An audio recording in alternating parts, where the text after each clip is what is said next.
புதுச்சேரி சின்ன காலாட்பட்டு பகுதியில் கடல் சீற்றம் காரணமாக ஏற்பட்ட கடல் அரிப்பால் ஊருக்குள் செல்லும் பாதை துண்டிக்கப்பட்டிருக்கிறது. அங்கிருந்து செய்தியாளர் மகாராஜா பாண்டியன் இணைகிறார். மகாராஜா பாண்டியன், பாதிப்போட தன்மை எந்த அளவில் இருக்கு?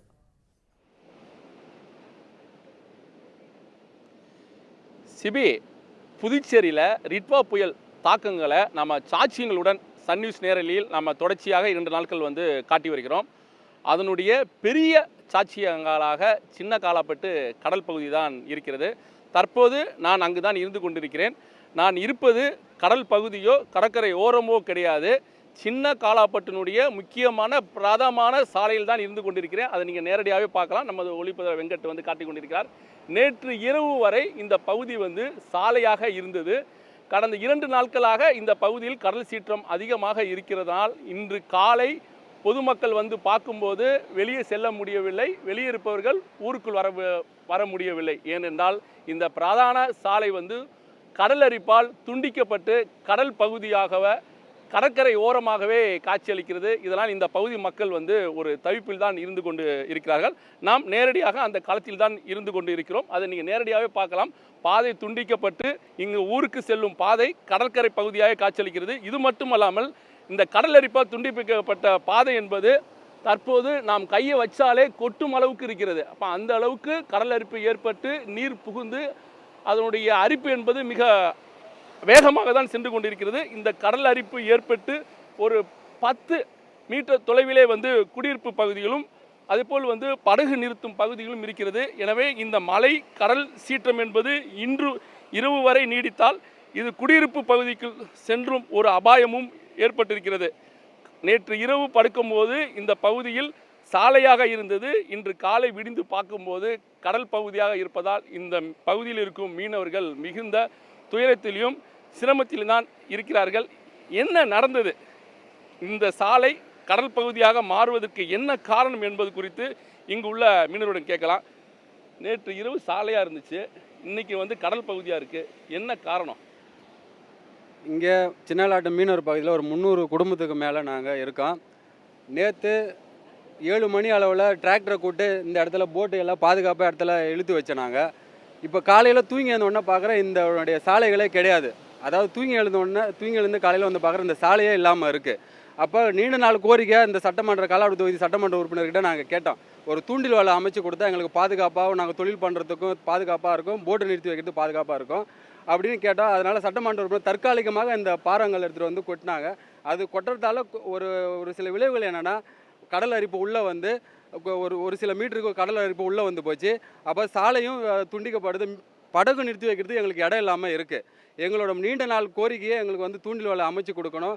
நாங்களும் நிரந்தரமான இந்த கடலை நம்பி தான் வாழ்வாதாரமே எங்களுக்கு இருக்குது. இதை நம்பி தான் நாங்கள் 300 குடும்பம் வாழ்கிறோம். தூண்டில் வலை அமைச்சு கொடுத்தா மட்டும்தான் எங்களுடைய படகும் பாதுகாக்க முடியும், எங்களோட வீடுகளும் பாதுகாக்க முடியும். இதுதான் எங்களோட நீண்ட நாள் கோரிக்கையாகவே இருக்குது. கடல் அரிப்பு ஏற்பட்டு பாதை முற்றிலுமாக துண்டிக்கப்பட்டிருக்கு. இப்போ அந்த குடியிருப்பு பகுதிக்குள் எப்படி போகிறீங்க, அங்குள்ளவங்க எப்படி வெளியே வராங்க, எந்த மாதிரியான பிரச்சனை ஏற்பட்டிருக்கு உங்களுக்கு?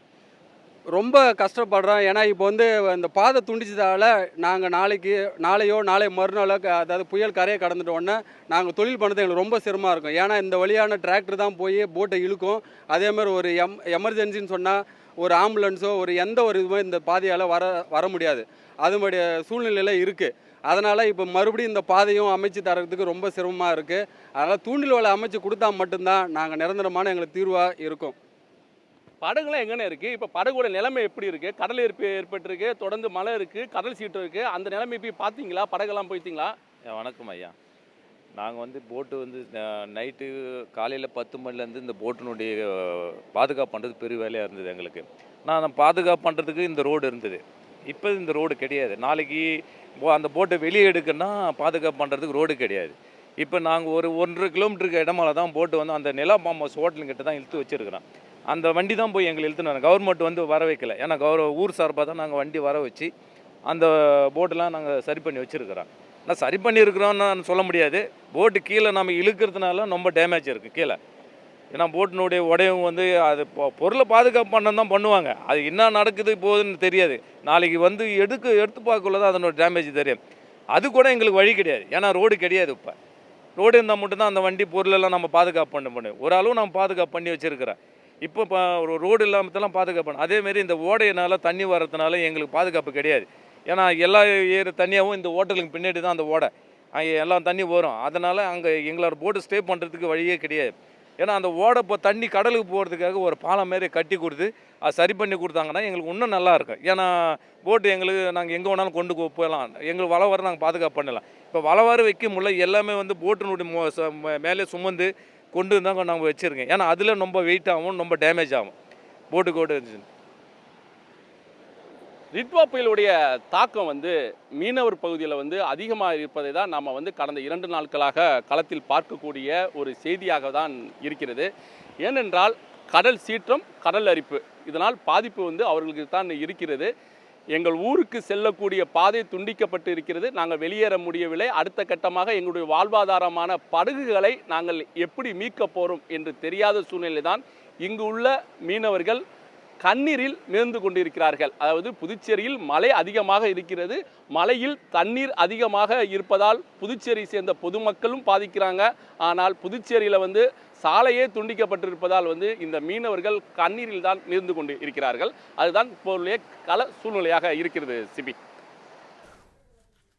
புயலின் தாக்கத்தால் ஒரு இரவில் சாலையே காணாமல் போன ஒரு காட்சி புதுச்சேரியில் அரங்கேறியிருக்கிறது. உங்களுடைய கள விவரங்களுக்கு நன்றி மகாராஜா பாண்டியன். உடனுக்குடன் செய்திகளை தெரிந்து கொள்ள சன் நியூஸ் பெல் ஐகானை கிளிக் பண்ணுங்க.